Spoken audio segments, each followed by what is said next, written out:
Thank you very much, Your Excellency, MS Robert Nessola, President of the European Union Parliament, honorable members of the European Union Parliament, distinguished ladies and gentlemen, greetings to you all from Zambia. Allow me first and foremost to express our sincere condolences on behalf of the people of Zambia, and indeed on my own behalf, on the passing on of His Excellency Mr. David Sassoli, former President of the European Parliament. May his soul rest in peace. Honorable members, this is the first time in Zambia's history that the sitting President addresses the European Union Parliament. And it is a source of great pride for our country that we have been recognized as an exemplary democracy on the African continent and as a key cooperating partner of the European Union. We thank you for this recognition, and we look forward to deepening our engagement and collaboration in the coming years, which should result in tangible benefits for both the people of the Republic of Zambia and indeed the European Union. May I address my 2017 incarceration, which the President of Parliament has indicated. Honorable members, it is a particular privilege for me to personally address this Parliament, given the circumstances of 2017. I'm talking about the incarceration. Following our unlawful incarceration in 2017, the EU Parliament boldly and consistently demanded not only for my release, but also for the restoration of the rule of law in our country. And of course, human rights. And the official resolution was passed by yourselves. An official resolution was passed by yourselves. This is absolutely humbling to us. The resolution of 2017 on Zambia, particularly the case of one Hakainde Hichilema, who happens to be myself, was a mark of true solidarity and real commitment to protecting human rights. I remain indebted to you for standing up for human rights and freedom, not only for myself and my co-accused, but for all of the people of the Republic of Zambia, under extremely difficult circumstances that we faced at the time. I thank you most sincerely for this question. Truly, the people of Zambia thank you for taking a principled position on the promotion of human rights in our country and indeed on our continent. The Zambia 2021 elections deserve my comment, our comment. Honorable members, Zambia's general elections held last year in August.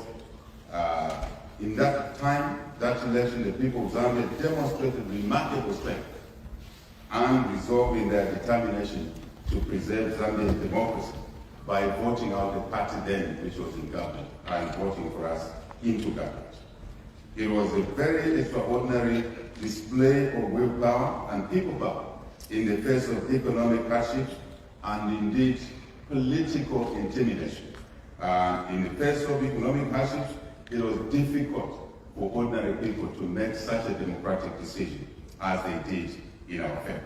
And it's clearly, we owe the people of Zambia a huge gratitude for that.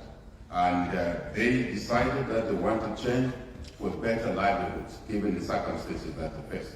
This was not only merely an election, but a call to action, a call for change. The youth, I must say, who made 56% of our registered voters, were at the heart of this call for change. I must acknowledge that, and we thank them for that.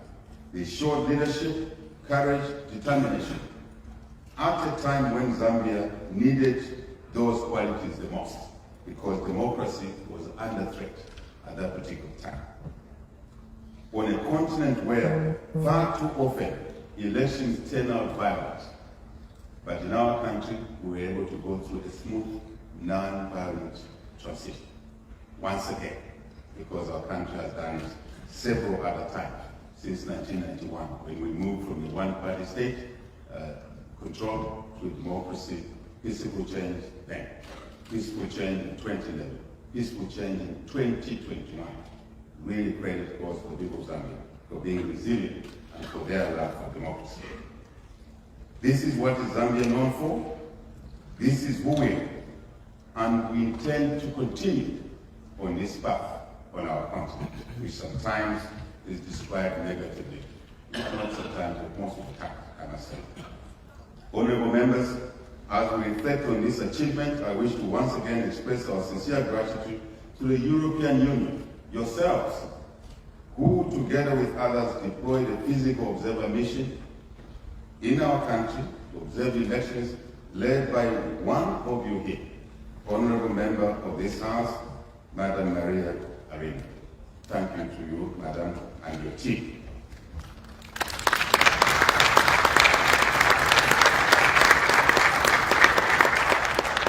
The observer mission was a continuation of the long-standing relationship that we've had with the European Union and a clear demonstration of commitment by yourselves to supporting Zambia's democratic process. Well acknowledged and appreciated. On behalf of the people of Zambia, I wish to place on record our deep sense of gratitude to you in the EU, who once again demonstrated your commitment to working alongside us in our quest for development under difficult circumstances. We thank you for that. We address the issues of human rights, governance, and anti-corruption in our country. Honorable members, in Zambia, we inherited a very difficult situation. And Zambia, at the time of elections, was on the brink of economic collapse, where corruption, excess, and greed of public officials reigned supreme. No one stood in their way. They got what they wanted. Yet, they were supposed to be servants of the people, not to be served, but they chose to be served. So much short-sighted policies were put in place, designed to extract maximum benefit for the few at the expense of the many, where the order of the day was basically converting public resources into private hands. Really an unacceptable situation.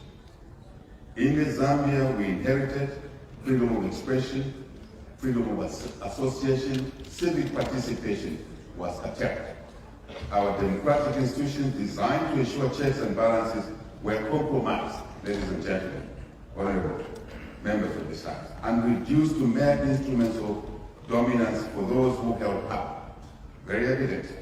It is against that backdrop that I stand here to firmly attest that the rule of law, following the changes in our elections in August, the rule of law and respect for human rights are a matter of priority in terms of their restoration. And we did just that. As one of our major pronouncements after taking office was to indicate to all citizens that community violence, political thuggery was unacceptable. And anyone who engaged in that, from then the ruling party at the time, or from our own party, will be on their own. And that signified the end of community violence. And today, Zambians can move freely at bus stops, at markets, widows, single mothers, training, to take care of their children without violence, which we experienced only 11 months ago. Leadership, in our view, is key in these areas. I must say, Zambia's reputation for peace and democracy is a source of great pride to us, which our administration will continue to protect and safeguard. The peace, stability, and unity of our beloved nation is not up for any negotiation at any cost. And we want to make sure that as we progress managing public affairs, we strengthen institutions so that in future no one comes again with such heavy-handedness. I think it's important for us to draw the line and ensure that such things don't become common in future. We need partners to do that. We were the partners, some of the partners.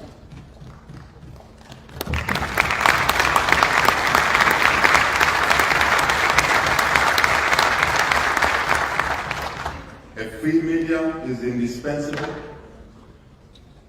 ladies and gentlemen, to a democratic governance, and our administration will protect this fundamental principle of democracy. In our national discourse. As you may know, probably you don't, in the last government, so many media houses were shut down. And we committed when we came into office that not a single media house was shut because government has shut it. It was shut because it has failed to operate commercially. That would be the only reason, or indeed other reasons, not political shutdowns, which we experienced. We're committed to this because it's important to provide checks and balances. Every single Zambian is welcome to participate in the governance of our country. It is the right of every citizen, and our government will lead by listening to the will of the people at all times. Honorable members, we address legislative reform in our country. The state of our country, in terms of democratic governance, economic performance, and upholding human rights, as I've said already, demands that we take bold action to arrest its decline, which we inherited at the time.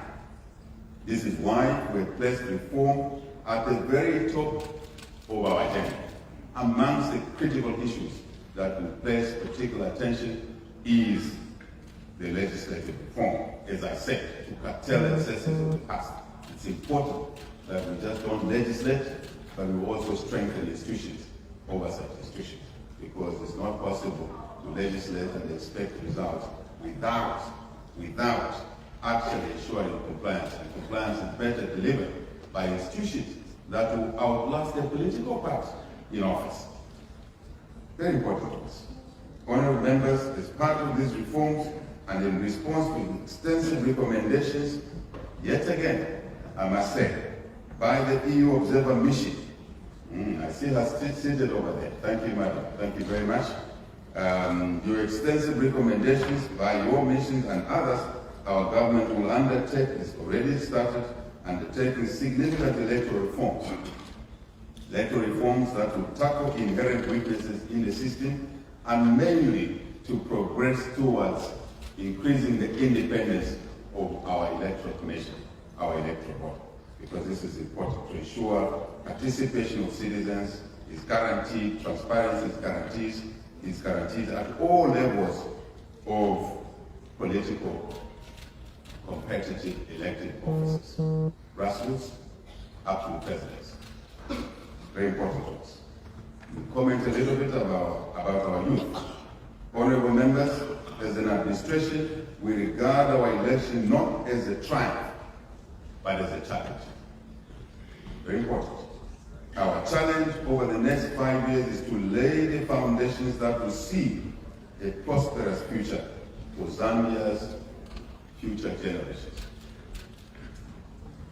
It is important to us that we must and will tap into and enhance the innovation, wonder of the youth who hold enormous potential in developing new and inventive responses to the challenges that we face as a country. Our children and youth are our future.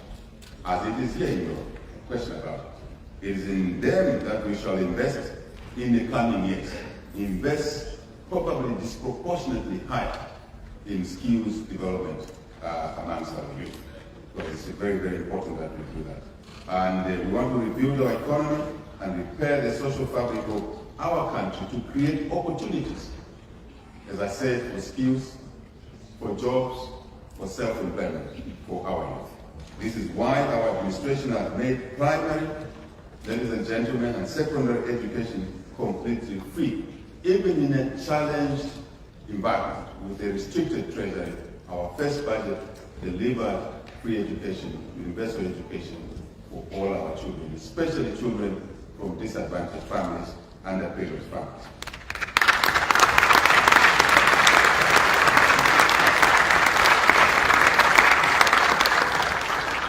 We have a debate going on in Zambia at the moment, ladies and gentlemen, where the colleagues in the opposition, probably rightly so, are saying that our policy of free education has failed. And why? Because there's over-enrollment in the classrooms. There are more pupils than ever before the policy was introduced. And we have responded and said, it's a clear demonstration that children were not in school before the free education policy was implemented. Our challenge now is to buy more desks, to build more classroom space, and we are committed to doing that. I think this is the level we see the importance of the youth and truly retooling the youth for their future development. Ladies and gentlemen, coupled with the free education, we have also increased what we call constituent development fund to basically decentralize resource allocation to match the local priorities of our people in the constituencies, all of the constituencies across the country. And then they will decide what is the priority for development for them. And this government, our government, has allocated resources to allow them to implement those developmental priorities that they decided upon. Never happened before. Never happened before. Just to give you a contrast, 11 months ago, the Constituent Development Fund in our local currency was $1.6 million.